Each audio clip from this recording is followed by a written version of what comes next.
bro, don't switch up on your day ones, dude. Don't switch up on your day ones. Those are like your people, dude. Your day ones are like everything. Fuck your day ones. Most of your day ones are losers. Most of your day ones are people who are never going to help you and who never did help you. Most of your day ones have nothing going for them. They are losers. They are morons. They are idiots. They are people who have zero direction and zero goals in life. Fuck your day ones. One of the best things you can do in life is to switch up on your day ones, because most of your day ones are keeping you at the same place that you were at when you were at day one, which is somewhere that's not very impressive typically. Most of them are pulling you back down to where you were and not helping you get to where you want to go. So fuck your day ones. I don't know who came up with this stupid phrase, but for the most part, it is completely nonsensical and completely wrong. The whole goal is to make better friends, is to associate with better people, higher level people who are going to help you get to new levels in life and are going to help you go up. That is the whole goal. That is the whole goal. Okay. I understand that there may be like a bestie that you've had since like 4th or 5th grade, and you know, you guys have been boys, and they don't necessarily make your life worse. They don't necessarily make your life that much better, but there's just a really, really good connection there. You don't necessarily have to like switch up and dump that guy. But let's be real. Everyone has those friends that are just dragging you back down and just want to go do a bunch of dumb things on the weekends. And the majority of their time is spent engaging in loser behavior and loser activity that isn't propelling them further in life in any way, shape, or form.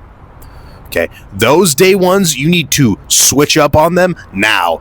I would actively encourage you to switch up on them immediately because they are holding you back. Who would you rather be friends with?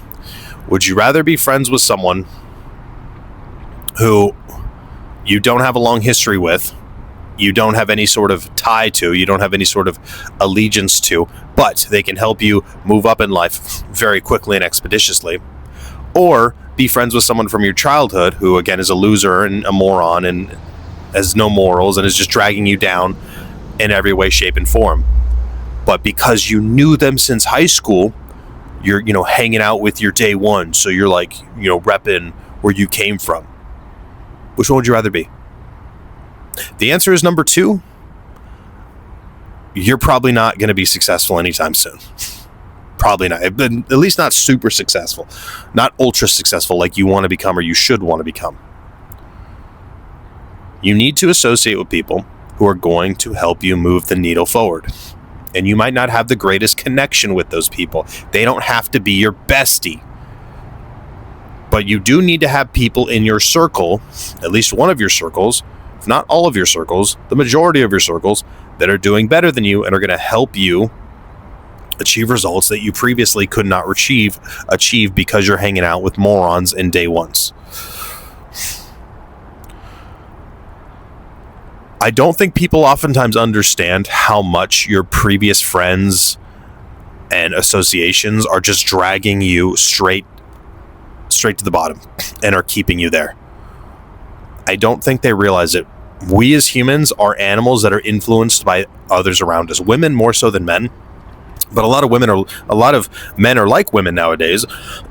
So in many ways, you could argue just as much as women, because a lot of dudes have zero backbone. They don't have a lot of masculinity. Testosterone is at an all-time low, and they're more malleable. They're more easy to be influenced than ever before. So many of them are like girls. Obviously, they're not completely like girls. They'll be able to say no probably easier than a girl would to groupthink or to a group's direction or energy, whereas women oftentimes just completely give into it and do whatever the group wants. That's why women buy into groupthink easier, and people that are at the top understand that women are actually easier to manipulate, especially with emotional arguments and things like that. So yeah, the people around you are keeping you stuck and glued to the bottom in more ways than you'll ever understand until you cut them off. People's energy around you affects you in ways you don't understand. People's overall ecosystem of what they allow in their life, people's lack of boundaries, people's daily choices, they affect you in ways you don't even understand. You could take a really successful, strong-willed guy who has strong boundaries, and you put him around enough losers for long enough, watch him start to begin drinking again. Watch him start to begin smoking again. Watch him start to begin vaping. Watch him begin to not go to the gym as much as he used to. Even a guy who's above most in many ways eventually will get sucked back down into that world to some extent. He may never fully be like them, but his boundaries and his ecosystem and his positive surroundings that he has put in place and his habits will slowly start to be corrupted and diminished and maybe even eradicated if he allows himself to be around such low-level influences, the ones that many of you are associating with every single day. So, these are very hard conversations to have, and they're very difficult decisions to execute on when it comes to having to cut these people off or to limit your time with them. I understand that. I understand this is a lot easier said than done. I have done this many, many times. So I'm very qualified to talk about this, and I understand the pain. I understand the anxiety that can come with this. I really do. So I'm not telling you just go cut everyone off around you. But what I am telling you is start to really think about whether or not the people around you are truly benefiting you in any sort of substantial, meaningful, or auspicious way that is going to aid you and assist you and precipitate you in getting to what you want in life. Because most of the time when you start to do a pros and cons list, which there's nothing wrong with, you should do a pros and cons list on everyone and everything, including your dog and your cat and your girlfriend, you'll find that there's a lot more cons to most people than pros. It's just the reality of it. Hope you've enjoyed this video. Comment your thoughts. If you have any questions, go ahead and ask them. I respond to every single comment. We'll go from there. I'll see you at the top, and nothing but death can make us stop.